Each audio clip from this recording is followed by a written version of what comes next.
ಒಂದು ವಿಜ್ಞಾನ ಸಮಾಜ, ಮತ್ತೊಂದು ವಿಜ್ಞಾನ, ಮತ್ತೊಂದು ತತ್ವಜ್ಞಾನ. ಸಮಾಜ ಅಂದರೆ ಏನು? ನಮ್ಮ ಸಮಾಜವನ್ನು ಹೇಗೆ ಡಿಫೈನ್ ಮಾಡಬೇಕು ನಾವು? ಸಮಾಜವನ್ನು ಡಿಫೈನ್ ಮಾಡೋದು ಚಿಕ್ಕ ಸಮಾಜ, ಒಂದು ತಂದೆ ತಾಯಿ ಮಗು, ಒಂದು ಸಮಾಜನೇ. ಒಂದು ಗ್ರಾಮ ತಗೊಳ್ಳಿ, ಒಂದು ಗ್ರಾಮದಲ್ಲಿ ಬ್ರಾಹ್ಮಣರು, ಕ್ಷತ್ರಿಯರು, ವೈಶ್ಯರು, ಶೂದ್ರರು ಎಲ್ಲರೂ ಇದ್ದೇ ಇರ್ತಾರೆ.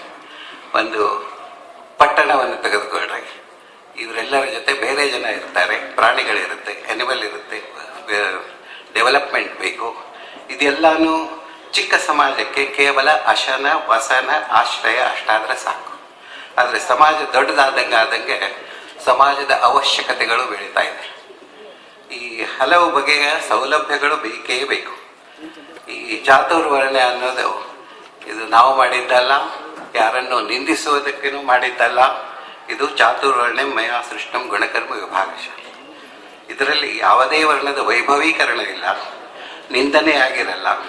ಒಂದು ವೇಳೆ ನಿಂದನೆಯಂತೆ ಚಿತ್ರಿಸಿದ್ದೇ ಆದರೂ ಸಹ ಈಗಿನ ಕಾಲದ ಸುಮಾರು 1000 ವರ್ಷದಿಂದ ಅಷ್ಟೇ ಬಂದಿರಬಹುದೇ ಹೊರತು ಅದಕ್ಕಿಂತಲೂ ಮೊದಲು ಸರ್ವಥಾ ಇರಲಿಕ್ಕೆ ಸಾಧ್ಯನೇ ಇಲ್ಲ. ಅದು ನಮ್ಮ ಹಿಸ್ಟ್ರಿ. ಇದಕ್ಕೂ ಮೊದಲು ಮಾನವ ಚರಿತ್ರೆಯನ್ನು ಅವಲೋಕಿಸಿದರೆ ನಮಗೇನು ಗೊತ್ತಾಗುತ್ತದೆ? ಅದು ಚಿತ್ರಿಸಲಾದಷ್ಟು ಅವ್ಯಕ್ತವಾಗಿದೆ. ನಮ್ಮ ವೇದ ಕಾಲದ ಉದ್ಗ್ರಂಥಗಳನ್ನು ನೋಡಿದ್ರೆ ಅದಕ್ಕಿಂತ ಮೊದಲು ಏನಿತ್ತು ನಮ್ಗೆ ಗೊತ್ತಿಲ್ಲ. ನಿಜವಾಗ್ಲೂ ಏನಾದರೂ ಕಲಿಬೇಕಂತ ತತ್ವಜ್ಞಾನದಿಂದನೇ ಕಲಿಬೇಕು. ನಮ್ಮ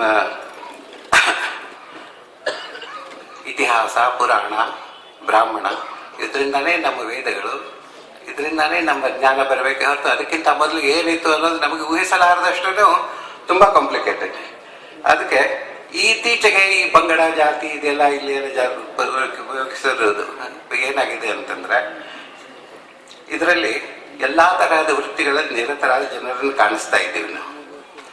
ಆಮೇಲೆ ಹಳ್ಳಿ ಒಂದು ಪಟ್ಟಣ ಬೆಳೆದ ಹಾಗೆ ಸಂಗೀತಗಾರರು ಬರ್ತಾರೆ, ಕಲಾವಿದರು ಬರ್ತಾರೆ, ಶಿಲ್ಪಿಗಳು ಬರ್ತಾರೆ. ಇವರೆಲ್ಲರೂ ಸೇರಿಕೊಂಡು ಒಂದು ಸಮಾಜವನ್ನು ಮಾಡಿದರೆ ಏನಾಗುತ್ತೆ ಅಂತಂದರೆ, ಸುಮಾರು ಎಷ್ಟೋ ವರ್ಷಗಳಿಂದ ಸಮಾಜದಲ್ಲಿ ಈ ಚಾತುರ್ವರ್ಣ್ಯ ಸಿಸ್ಟಮ್ ಕ್ಷತ್ರಿಯರು, ವೈಣಿಕರು ಮತ್ತು ಉಳಿದವರು ಇಲ್ಲಿ ಹಣ ಸಂಗ್ರಹ ಅಂತ ಒಂದು ಆಗ್ಬಿಟ್ಟಿದೆ.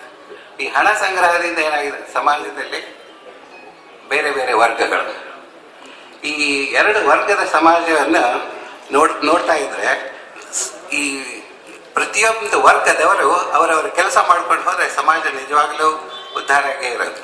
ಕ್ಷತ್ರಿಯರು ದೇಶ ರಕ್ಷಣೆ, ಬ್ರಾಹ್ಮಣ ರಕ್ಷಣೆ ಇಂಥದ್ದೆಲ್ಲ ಮಾಡ್ಕೊಂಡು ಹೋಗ್ತಾ ಇದ್ರೆ ಸಮಾಜ ಒಳ್ಳೆಯದಾಗೇ ಇರೋದು.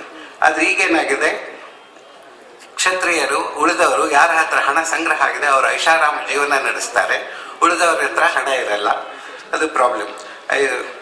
ಅದಕ್ಕೆ 400ರಿಂದ 500 ವರ್ಷದಿಂದ ಈ ಥರ ಪ್ರಾಬ್ಲಮ್ ಆಗಿರೋದ್ರಿಂದ ಸಮಾಜದ ಜನತೆಗಳು ನಮ್ಮ ಔದ್ಯೋಗಿಕ ಕ್ರಾಂತಿಯಿಂದ ಎಲ್ಲ ಕಡೆ ಡೆವಲಪ್ಮೆಂಟ್ ಆಗಿದೆ.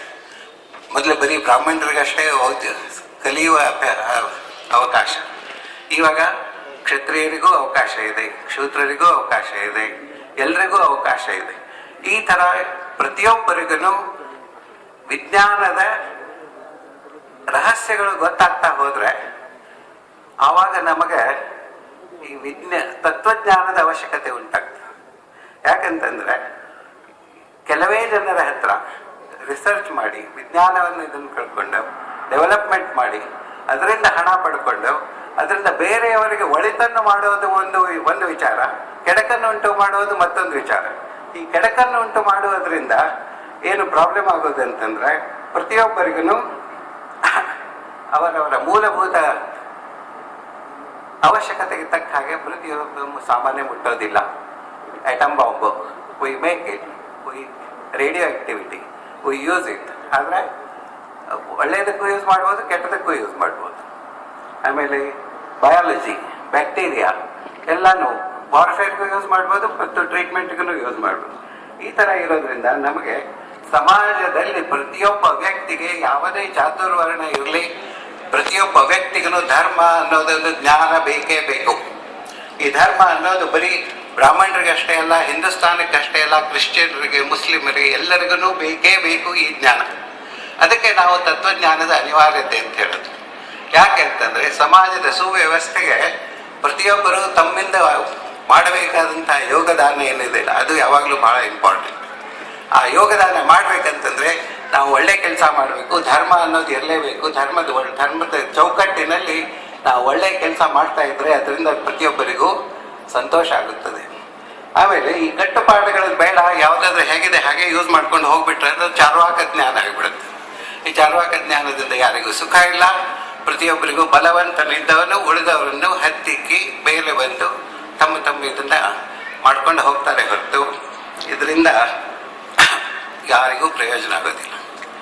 ಧರ್ಮ ಅತೀಂದ್ರಿಯ ಜ್ಞಾನದ ಅಸ್ತಿತ್ವದ ಕಡೆಗೆ ಮನುಷ್ಯನನ್ನು ಎಳೆಯುತ್ತದೆ. ಅದಕ್ಕೆ ಯಾವುದೇ ಜಾತಿ ಇರಲಿ, ಯಾವುದೇ ವರ್ಣ ಇರಲಿ, ಯಾವುದೇ ಮನುಷ್ಯ ಇರಲಿ, ಪ್ರತಿಯೊಬ್ಬನು ವಿಜ್ಞಾನಕ್ಕೆ ಅವನಿಗೆ ಸಾಧನೆ ಮಾಡೋ ಚಾನ್ಸ್ ಇದ್ದರೆ ಅವರ ಧರ್ಮವನ್ನು ತತ್ವಜ್ಞಾನವನ್ನು ಅಳವಡಿಸಿಕೊಳ್ಳಲೇಬೇಕು. ಅದಿಲ್ಲ ಅಂತಂದರೆ ಅದು ಮಂಗನ ಕೈಯಲ್ಲಿ ಮಾಣಿಕ್ಯ ಕೊಟ್ಟಂಗೆ ಆಗ್ತದೆ ಅಷ್ಟೇ. ಇವಾಗ ವಿಜ್ಞಾನ ಅಂದರೆ ಇಷ್ಟೊತ್ತರೆಗೂ ಸಮಾಜದ ಬಗ್ಗೆ ಹೇಳಿದೆ. ಇವಾಗ ವಿಜ್ಞಾನದ ಬಗ್ಗೆ ಏನು ಅನ್ನೋದು ಯೋಚನೆ ಮಾಡಬೇಕು. ವಿಜ್ಞಾನದ ಯೋಚನೆ ಅಂತ ವಿಶೇಷವಾದ ಜ್ಞಾನ.